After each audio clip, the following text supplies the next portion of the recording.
开学了，很多家长担心孩子回到学校之后跟同学密切接触会被同学传染，常常出现喉咙痛、咳嗽、流鼻水甚至发烧的症状。但喉咙痛一定就是感冒吗？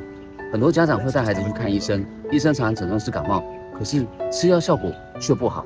其实真正原因是胃食道逆流，开学压力大，和同学分享零食，甚至因为感染而造成逆流症状变严重。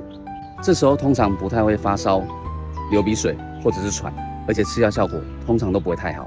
如果孩子常常喉咙不舒服，就要怀疑是不是逆流造成的。记得注意饮食，并寻求专门治疗逆流的医师协助，例如在下我。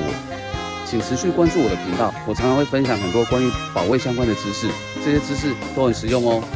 那我们下次影片见喽，拜拜。